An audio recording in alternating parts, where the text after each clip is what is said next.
way. Now I feel I'm done, and I am cursed by every day till my time is gone. I've never felt this way before, and now I know this all for sure. I won't forget your last betray. I'll never forget this day.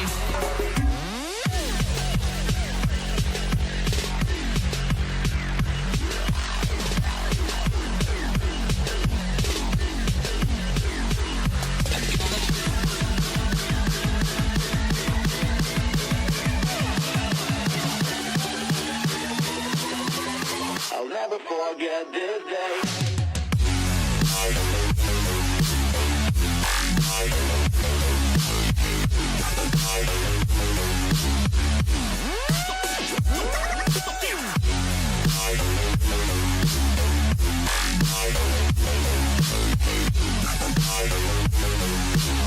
I'll never forget this day.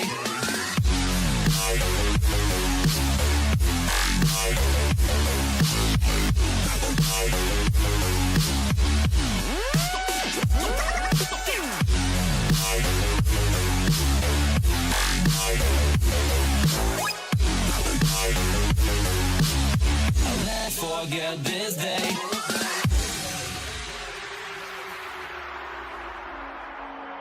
I'm gonna throw my memories away. Now I feel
Hello everyone and welcome to the Talking Siege podcast. Today we have a very special guest joining us. FoxA, how you going? And then they just realize in other rounds that they're doing great. And What? wow, FoxA gets a kill onto K9. They wouldn't be, again, like the experience that I was saying from Challenger to the Pro League level, it's the exact same thing. It's just all about the experience and time put in.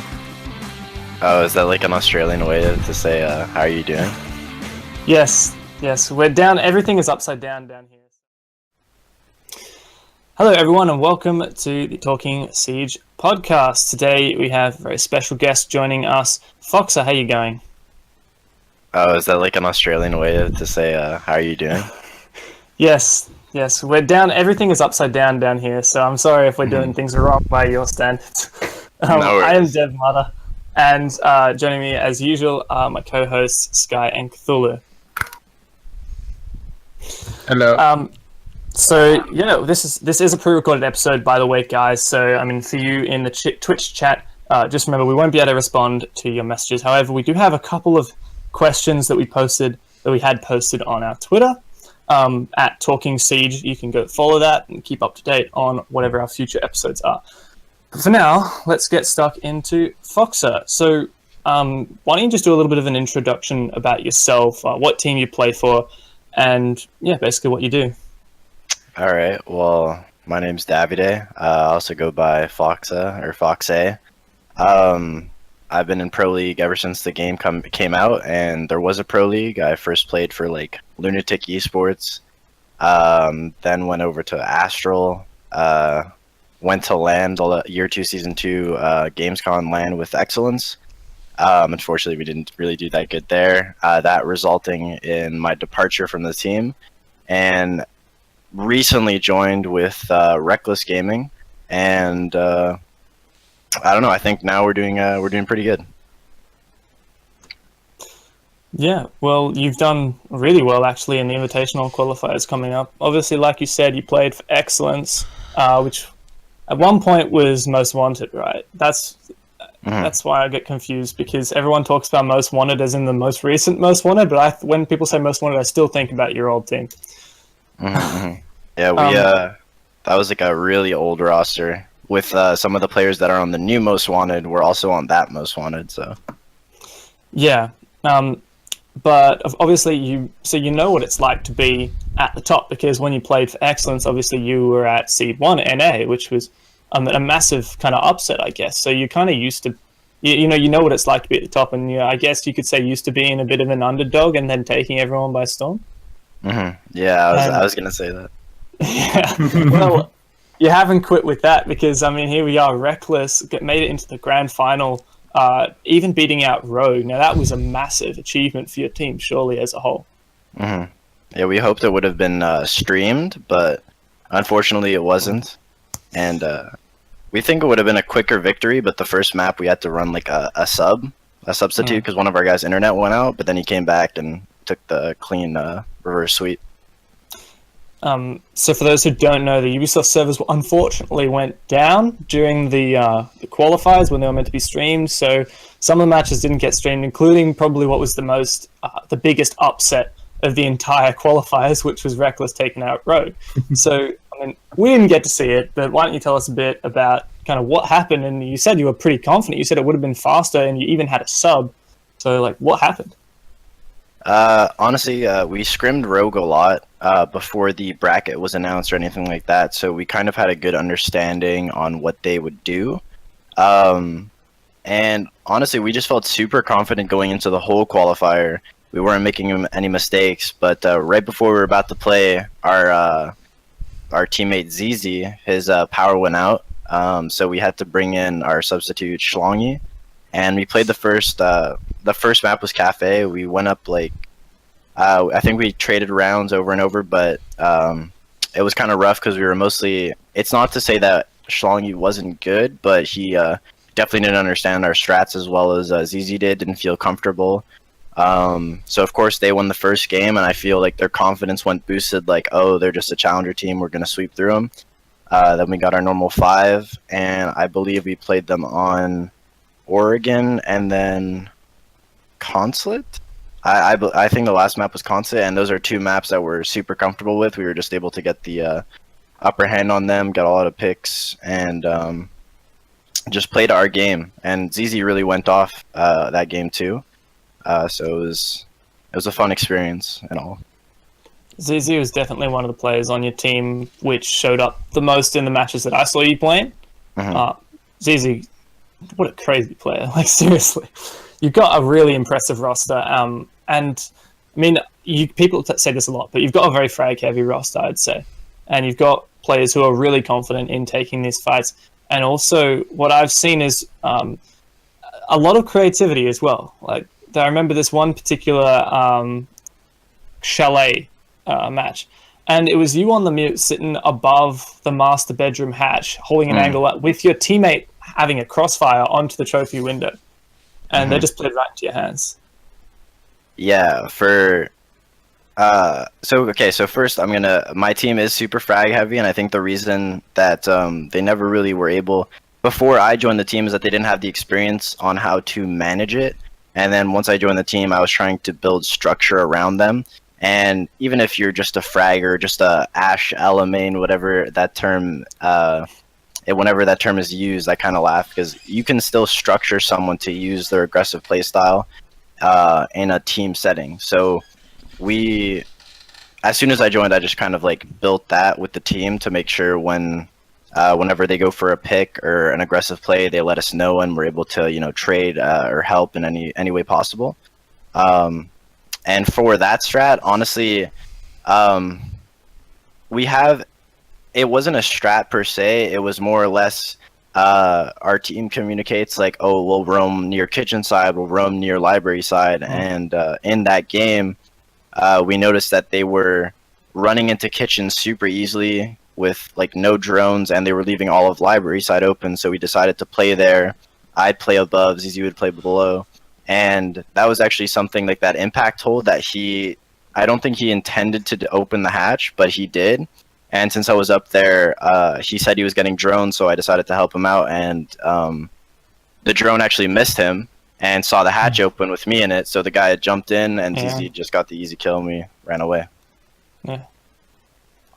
It's funny because a lot of the time you think about strats, you think about like these big overarching ways to counter like the center push, but here you're talking about strats where it's just like, here's like a fairly complicated, fairly well thought out method of just getting a single pick on the roam and then defaulting back. And it's quite a different approach to, I guess, what you could say is the more standard, like I guess the kind of standard EU way of doing things. EU have kind of set the standard of a lot of the metas, and I mean, NA has been on a bit more of a turbulent footing, but it's ideas like this that kind of stray away from the norm that I think are what keeps metas unique and keeps them going. Yeah, I feel like a lot of people, when they see a play like that, they assume like, oh, there's so much coordination and thinking into it. And a lot of the time, like you said, on the EU meta, maybe they are, maybe it is. But sometimes I feel like in NA, it's more dependent on game sense and how we play in the situation. Like that just happened to be something we decided to do in the moment. We were helping each other. Especially having the experience to play in a team, like where to position yourself around your teammates. So that was just kind of like a lucky situation where it happened to fall like right into our laps. So, we just were in the right place, right time, and played in the right places. Surely beating Rogue in the semi-finals would have boosted your confidence going into the finals, where you obviously reversed Error Eternity. I guess how confident were you going into the grand finals? I definitely think the team in general itself, I think that was the most hype match, and Era was a team that we played a lot of in the closed open qualifiers, so we had an understanding of what they did. And after the first map, we were super ecstatic because we had got the first one. We were like, oh, this is just going to be like when we played Rogue, it was going to be like, our own game. But a problem that we have is whenever we lose, it's always because we let one person go off and annihilate us, and that person was Bosco. And we gave him opportunities to, rack up kills, and he's a player that's able to take those opportunities, and he just kind of demolished us. And it was always kind of a 4v5 or something like that going in on the other maps. So it's definitely our fault. I feel like Era's a team that, like you were saying, if you let one player or two players like take advantage, then they're going to take up on that. Like Super is also very much a player who relies on these individual plays and these frags. I remember, I think it was Border versus you guys. I can't remember who it was. It was Bosco, another player playing inside a fountain, but Super managed to push out into offices while you guys were doing a hard take, and he managed to kind of just prone up and managed to get one pick, managed to get 2 picks. I think he even almost got the ace, but that was denied. I think that was against you guys, wasn't it? Yeah, that was us. Yeah. I guess throughout the whole map we were able to shut Super down a good amount. But definitely like a team that is able to coordinate like Bosco and Super and just kind of feed off of each other in aggressive situations is something that we try really hard to shut down, but sometimes it just overwhelms us. Yeah, for sure. Right. While we're still sitting on the discussion of the recent qualifiers for invitationals and pretty much most of the Challenger League and Pro League teams, do you see any of the Challenger League teams from NA make their way into Pro League, like kind of to change up the already existing roster of teams in Pro League, apart from Reckless, of course? Of course, yeah. I think Reckless, I think we're a strong team. I think we've proven we can play at a Pro League or at a high level, so hopefully we'll be able to show up in the next season's relegations if we make it there. But besides that, there hasn't been, I'm pretty sure, like a bunch of the Challenger teams left, so there's only like 4 or 3 withstanding Challenger teams. Other than that, I think VG has always been a strong team. They just needed that like 5th that was able to shine. For a certain period of time, they were trying out Bosco, and they were doing so well. They were doing really great. But then Bosco getting picked up to Era, they were left having to bring Remorse from the coaching position. And he's still a good fragger, but I think they always needed someone who was able to kind of go out of their way and get an advantage for their team. Other than that, I don't really know any other Challenger teams off by heart. Right. So you beat VG in the quarters of the playoffs, am I right? Yeah. Yeah. So you'd be pretty familiar, I guess, with them as a team and kind of used to. I mean, that was another one of the matches that I really enjoyed watching. You guys showed really dominant against them, and I guess you yourselves as a Challenger League team, like Cthulhu was saying, you're probably gonna you're confident that you can get to that level. But I believe, is it relegations for the next season of Pro League have already happened? Is that right? I don't think there was relegations for this season. Okay. The most recent one was Ronin and Flipside getting into their Pro League spot. Okay. So does that mean you'll have to wait for the next season to play out before you can get relegated? Correct. We got to play year 3, season 1. But I mean, you're still gonna be able to dominate the Challenger League. I mean, if you can show that you can beat some of the, I mean, Rogue has been a favored Pro League team for a very long time, managing to beat out there, managing to very convincingly beat out a Challenger League rival in VG. You got to be feeling pretty confident going into Challenger League next time, and pretty confident, hopefully, that you'll be able to get relegated upwards. Yeah, I definitely think we'll be able to come in strong. Something that I've noticed is Pro League is a lot more structured, and I don't want to say you can get away with much, but you're able to visualize what the other teams are going to be doing better, rather than some of the Challenger teams, which are able to use kind of that coordinated, ranked, I want to say, play style, which is like super hyper aggressive, going for random picks and random opportunities. So I don't know. Hopefully we'll be able to overcome it. But yeah, I think we'll be just fine. So you reckon with Challenger League, it's much more kind of unpredictable rather than Pro League, and with Pro League, you'd be able to kind of have a general idea of like what could happen next after, let's say, one take or one of the frags.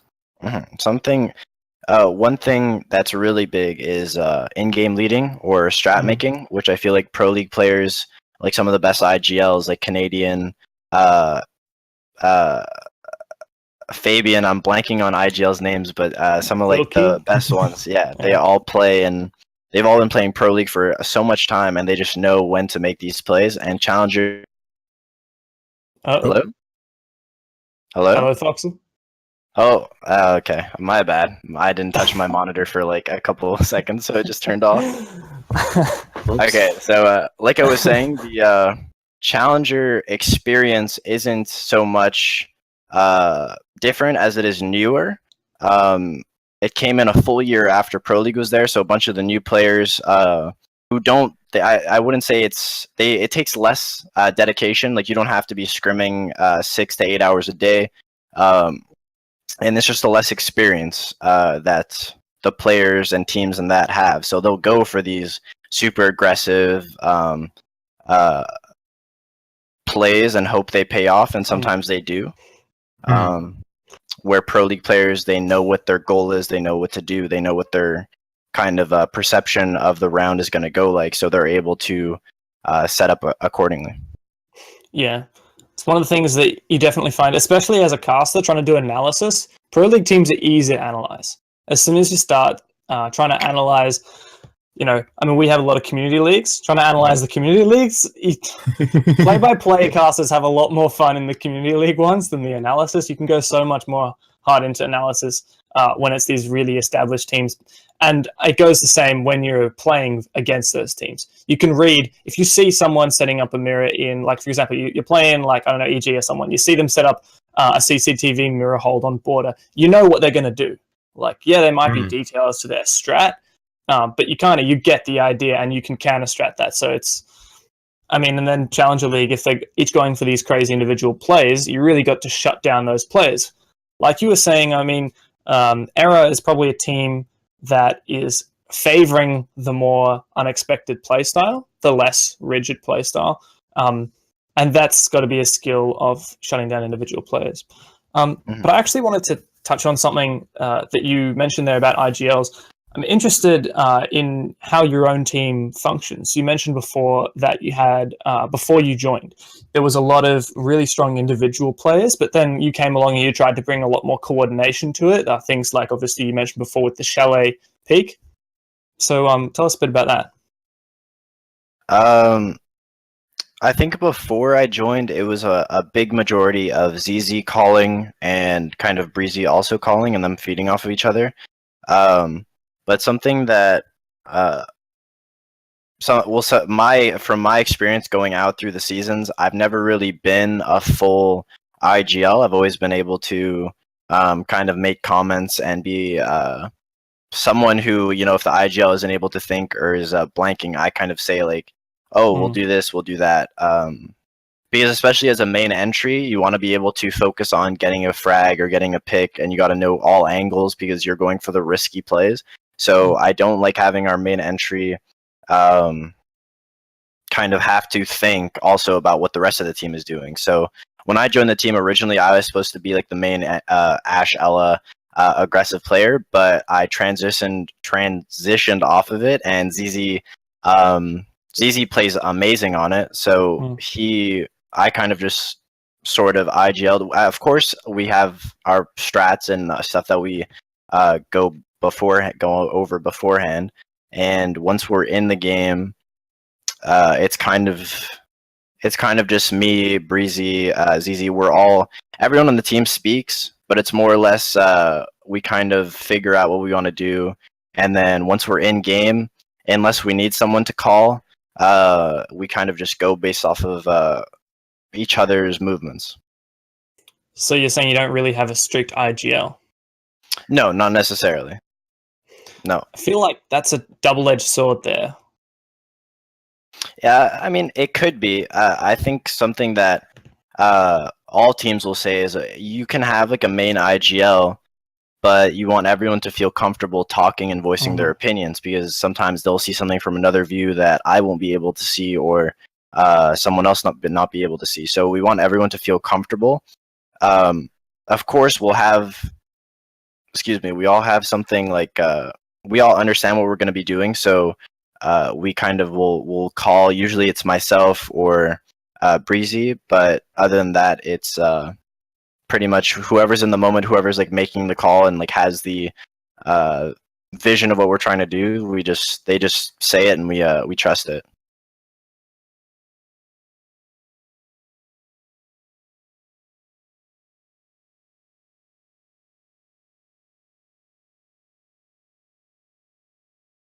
Mhm.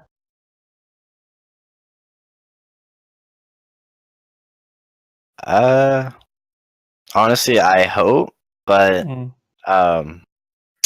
if you looked at the votes, like Flipside is also a big favorite Yeah. team to win. They've been in the season in Pro League a while, so of course they would be one of the fan favorites. So hopefully, but who knows? It's usually whoever's been around the longest will have the most votes.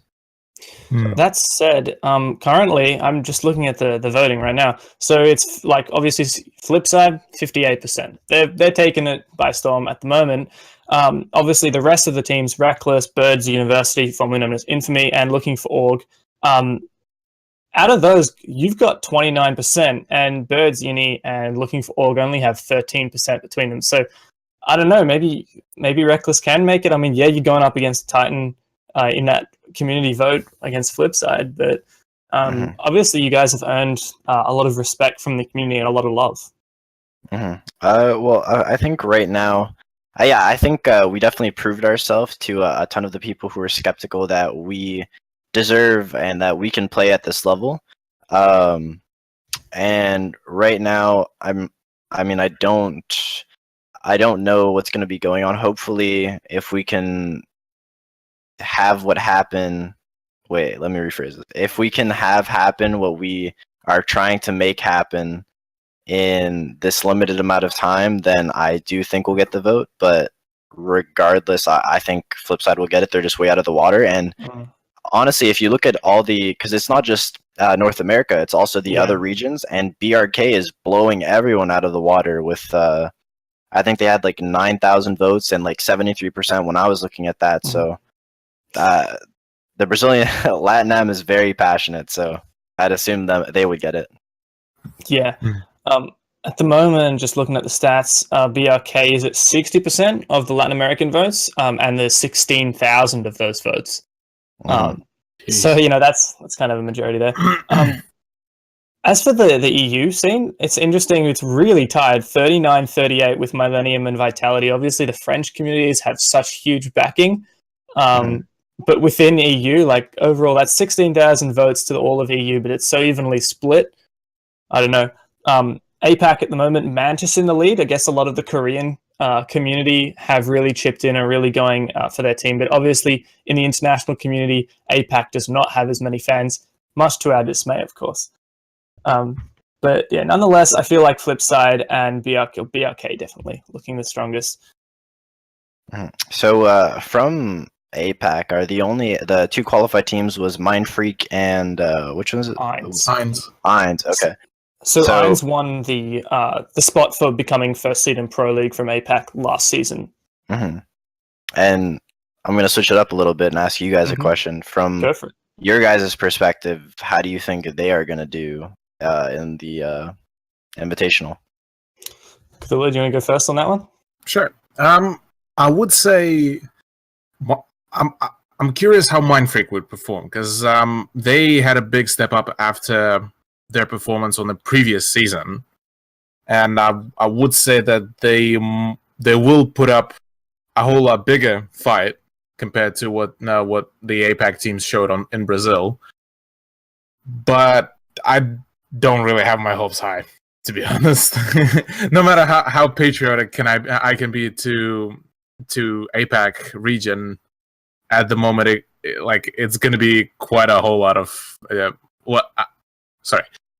I'll rephrase it. It's going to be a massive challenge for either of the teams. ANZ, on the other hand, actually, I'd say ANZ would have a bigger chance, because ANZ have a bigger region to practice all along, and they can continue developing their strats. They can continue developing their meta. much quicker. For those who are less familiar with our region teams, Irons won the Pro League as a seed 1 after our LAN, so they went to Brazil as seed 1 from APAC. Irons absolutely dominated that LAN. They went. The closest they got taken was 2-1 versus Cryptic in the first match. And then they completely destroyed Corvidae and then completely destroyed Mantis as well in the grand final. So Irons, a lot of people believe Irons to be the strongest team in APAC. However, they weren't in the last invitational qualifiers because they already had their spot. So we didn't really get to see how they've been doing recently. And they have had some roster changes. And I mean, they went to Brazil and they got, I believe, 10-2'd. But a valiant effort versus Font, which is, of course, a fantastic team. And I'm just going to point it out there, before the rehost, Irons got the first kill. Just going to point it out there. But nonetheless, I mean, Irons are a really great team, but we haven't seen what they're up to as much recently. Mindfreak, on the other hand, Mindfreak didn't do as well as many had expected at the last Pro League LAN in Sydney. However, since then, they have surprised everyone. Like, I thought that Cryptic was going to take this last LAN, but Mindfreak look like a completely different team now. They've brought Rizraz on from the old Corvidae roster, and Rizraz really fits into the team fantastically. Kings is another player on Mindfreak, and Rizraz and Kings used to play CSGO together, so they've got a lot of team chemistry, and just the whole roster of Mindfreak at the moment is looking really, really strong, and what I think is they've got going for them most is really coordinated. Individual plays, like one thing that was really caught on the spectator cam was this on border, right? They wanted to take out this mirror with the Twitch drone. But there was some barbed wire there and there was a guy watching for Twitch drone. So they send a normal drone in first and the player takes out the normal drone while the Twitch drone gets the mirror. It's just like the most fantastic coordination of this little thing. So I don't know. I think Mindfreak actually are looking really strong. I think for me it's like, obviously Mindfreak did really well at this past LAN, and I was talking to the coach and some of the players, and it's really interesting to hear like how much time and effort that they've put in.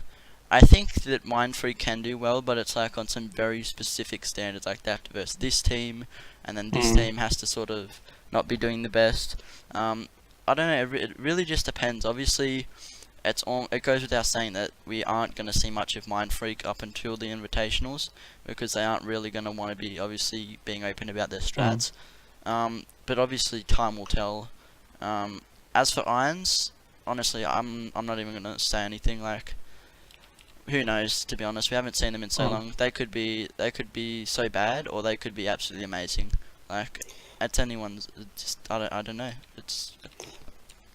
Yeah, I mean, I don't follow APAC as much as I don't follow any of the regions as much as North America, of course. Personally, I feel like I'll watch some VODs and I'll watch some clips, but I can't sit there and watch another team play and hear the casters. I'm not able to do that. I'd rather be playing. But I don't know much about Irons. But from all of you said that they seem to be a strong team from what you guys have seen of them. But Mindfreak, I actually I've been talking with some of the players on their side, and like Magnet, and he's a beautiful guy, by the way, and they feel really confident going into it, and I think something that they want to try doing is like scrimming as much as possible. Once they get here, because you guys are so limited with who you're able to play, and that's also something that I told him, was that you guys as a region just started playing competitively like a year ago, if I'm not mistaken. We've had competition since the game came out. It's just the Pro League we only got at July last. Yeah. So, and it's Pro League just started. You guys have been playing since the beginning, but it's you don't have like the huge region that NA or EU or LATAM has. So something that I think they should all take advantage of is scrimming there. But when I watch APAC teams play, and it doesn't mean to come out wrong, but it's kind of like when North America and EU first started playing the Pro League and their region, when our region started playing, it was more really based on individual skill. Sometimes, they wouldn't be, again, like the experience that I was saying from Challenger to the Pro League level, it's the exact same thing. It's just all about the experience and time put in. And I feel like APAC has a good shot. They always will have a good shot as long as they keep getting invited. And I think throughout time they're gonna keep getting better. I definitely agree with you on that one. That's I'll go for sorry. While I still have that thought. I just remembered that Kix said, well, pretty much the same thing back when on one of his live streams when somebody asked him about APAC, and he said that they do have a whole lot of potential, but all this potential will be coming from if APAC teams are gonna be within all of the qualifiers and getting onto the international events, actually able to scrim the other regions to be able to bring all that kind of, I guess, experience and new strats, new meta back into our region, and so get that developed. So it's not going to be straight away a head start, as in APAC will be starting to dominate all of a sudden, but it's going to be more of a gradual kind of climb on that ladder. There are a lot of factors that really don't favor APAC. Like, for example, number one, we have a much smaller player base in Rainbow Six Siege compared to a lot of other regions. I mean, we have a much smaller population than a lot of these other regions. For example, EU, like, that's crazy. The amount of people that live in Europe is ridiculous compared to Australia and New Zealand. But then next up, we've got less competitions available. We've got less prize pools, which means that there are less teams who are able to justify putting in more time and, say, dedicating full time to their team. And on top of that, we have much less options for scrims because, of course, over from Australia and New Zealand to Southeast Asian servers, which is where Cryptic are from, it's Singapore. So this is really close, like geographically. If you look on the map, relative to everywhere else we could be going, this is like the closest port of call from Australia. And we still get 100 ping on those servers, 120 ping maybe. To Japan, we get a significant ping. To North America, I mean, I know some of my mates who play North American ranked when they can't find matches in Australia due to the time of night. And yeah, you can do it, but the ping really makes it unpleasant. That said, I noticed Magnet the other day looking for a scrim, posted on Twitter looking for an NA scrim. That's what these teams have got to do. You've got to put up with the ping. We have a lot less options, but we've got to just say, yes, this isn't ideal, but we're going to learn from the coordination and from the player cohesion and the placements of the individual players. And if what you're saying is true, and APAC is a region much more focused on individual play, then this will give APAC teams an excuse to look at the bigger picture and not focus on individual play. Mm-hmm. I think APAC is a region that we haven't seen much of, so there's always something that they can bring to the table that all the other regions would be blown out of the water by. And hopefully, I hope they do well. But again, it's like any other game, like CS:GO, COD, Halo, anything else other like that. It's APAC's always able to make it as one of the top teams, but they're never able to grasp that top spot. And sometimes they do, but for the most part, it's always kind of like an uphill battle for them. Mm. So, hopefully to change. I noticed on a Twitter reply the other day, I can't remember which. I think it was in reply to one of the, it was one of the big Ubisoft or Rainbow Six Esports pages saying, these are the teams that have qualified, and of course the two APAC teams were on there. And I noticed a comment which said, why are there two APAC teams? That's ridiculous. APAC doesn't deserve 2 spots. And my comment in reply was, I agree. I agree that APAC shouldn't have 2 spots. APAC should have 4 spots like everyone else. And I really hope that the negative attitude that APAC gets really changes soon, because APAC teams can do well. They are obviously at a disadvantage. They're fighting this uphill battle, but they can do incredibly well. I definitely think they deserve spots, but it's the same thing as when the game was just starting out, and of course, that you guys being from APAC, it costs a lot more money for North American organizations or Europe organizations to fly you guys out. But of course, I definitely think you guys deserve spots.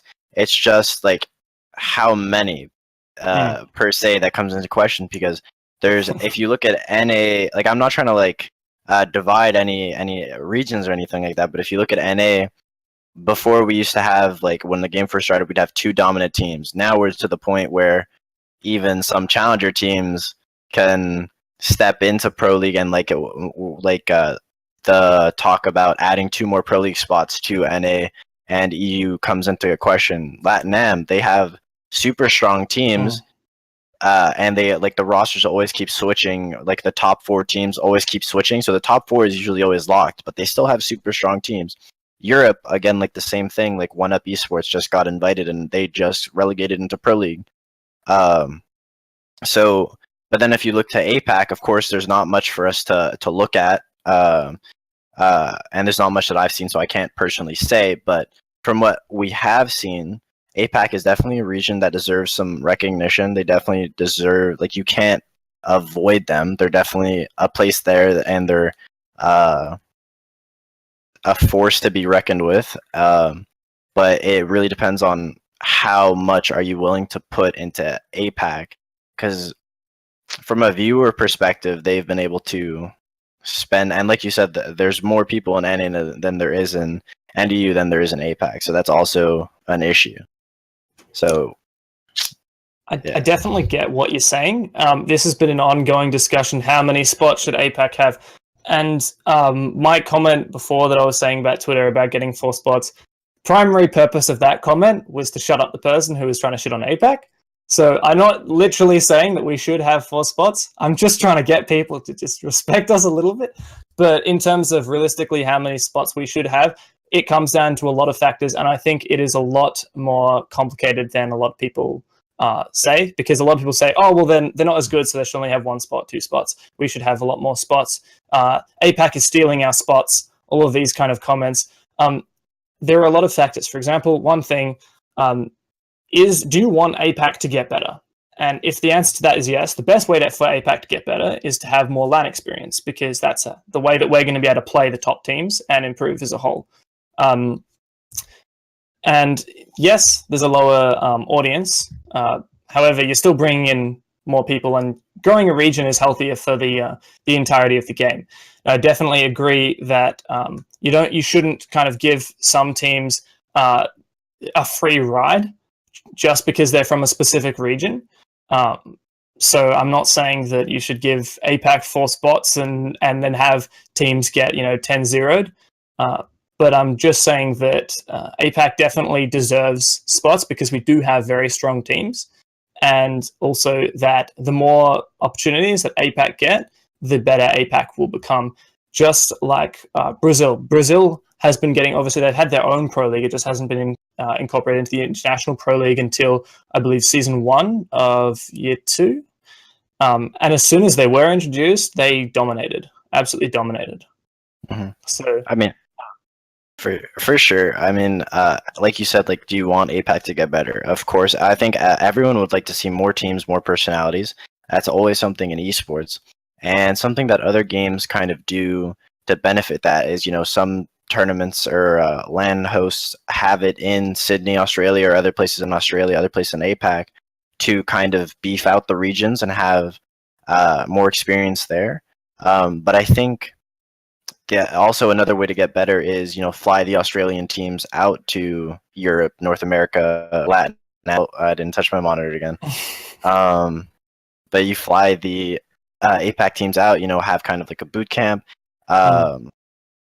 But I think in the end, unless somehow everyone starts moving to APAC, I always think APAC is going to be held back, just because some person, like if you look at other games, like some person can just go on their computer in North America and all of a sudden start playing against so many people who are so good, to the point where like there's going to be, like if you have like a pool of 10,000 people, there's going to be way more players to practice and get better with each other than if you have a pool of 1,000 players.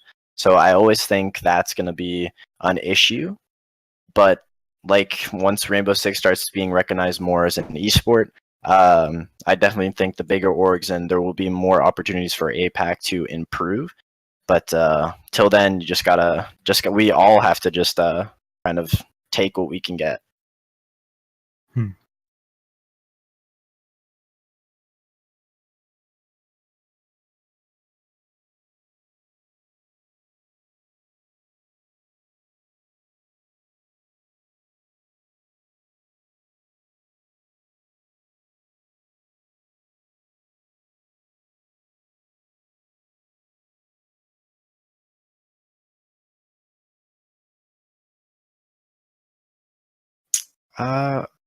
Personally, I think right now where it is in ACOG, it's in an awkward place, and because they said, Ubisoft said, I think taking ACOG away first of all in competitive play, well, in everything, taking it away from Bandit and Jaeger and not giving it to 3-speed defenders is great because you aren't able to have those aggressive spawn peaks unless you lose a hollow or you use Rook Dock or a 1-speed.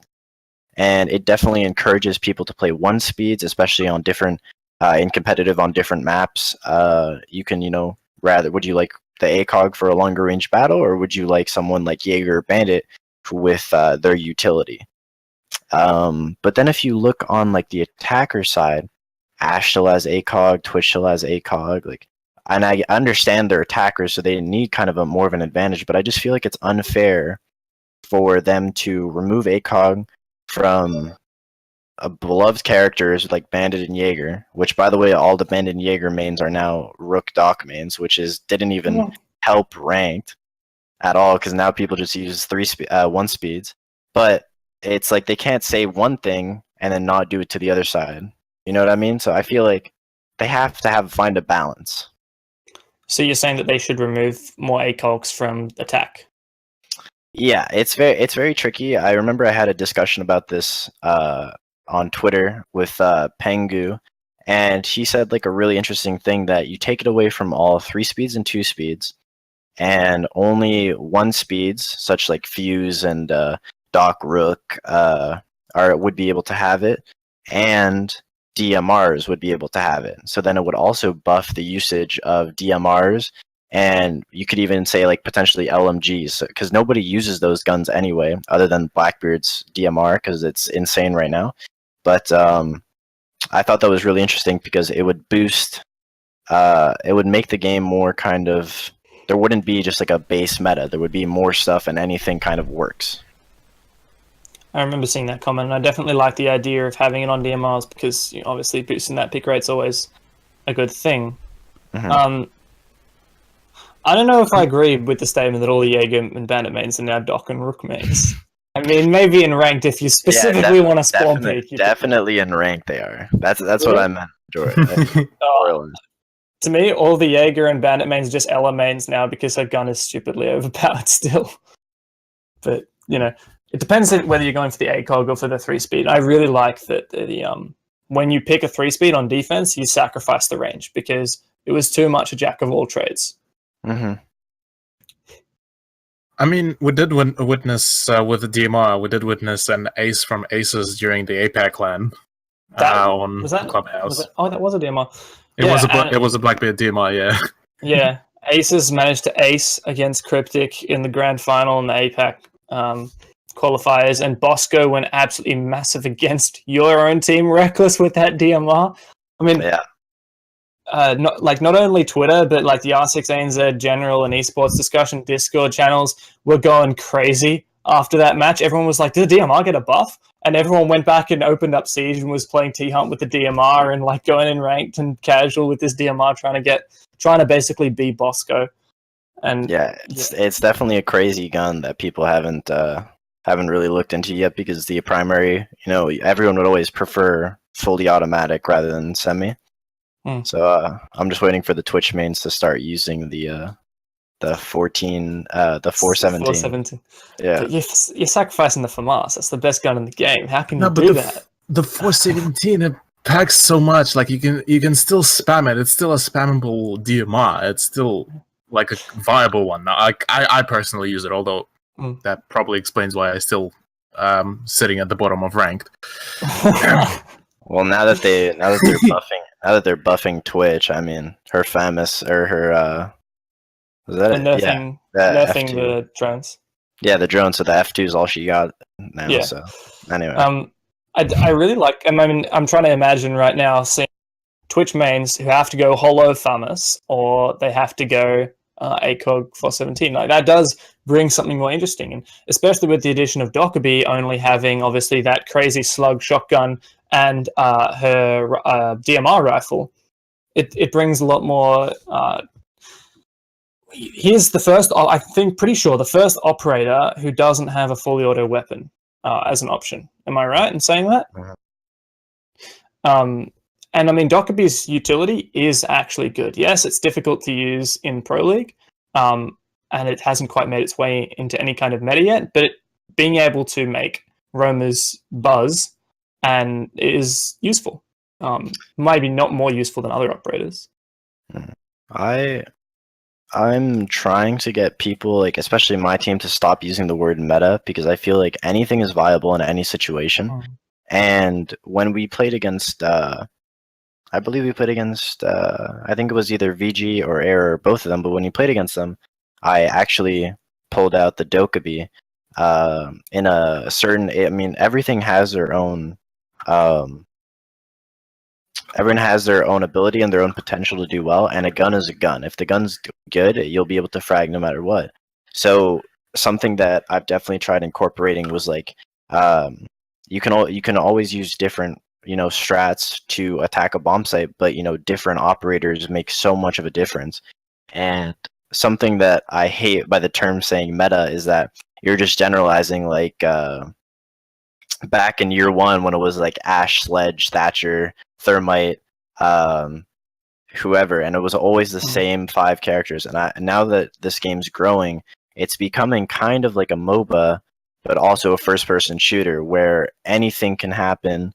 Different operators counter some operators counter others, and that's what I love about this game and how it's always adapting and fluid, and anything is possible. So saying something like, "Oh, Dokkaebi isn't in the meta" or something like that, I definitely think she's a great operator, especially if you use her with IQ. Like IQ can literally see everyone who goes on their phone, and you just shoot them through stuff. So on certain maps, she's like good to combo. It's all about like teamwork and how people use the ability in the situation. So yeah, I hope that everyone is able to, like, there's no more pick rates, like or a pick rate is always going to be like everyone's at like 5% or something like that. We'll probably need more hard breaches to get there, but yeah.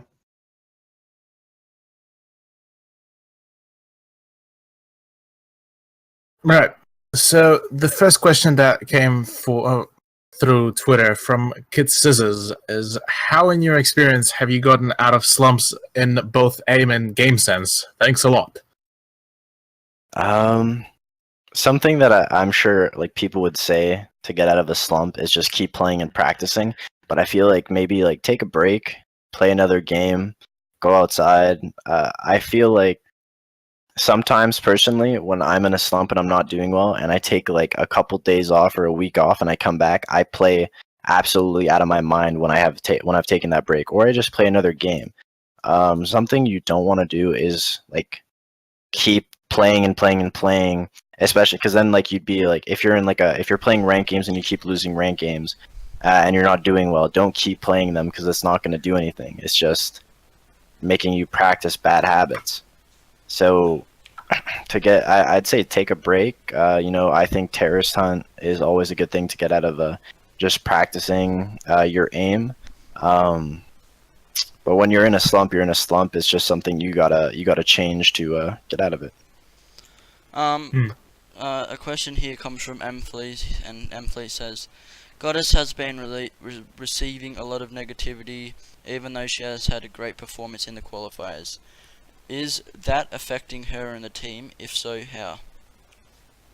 Honestly, I don't think we've received a lot of criticism and everything. So, honestly, like she'll talk about it, and I don't know personally how it makes her feel, but in our game against VG, game against Era, she went off like a good amount of the rounds. So I don't think it affects her that much. Again, at the end of the day, you saw how much support she got when she told everyone about the comments she was getting.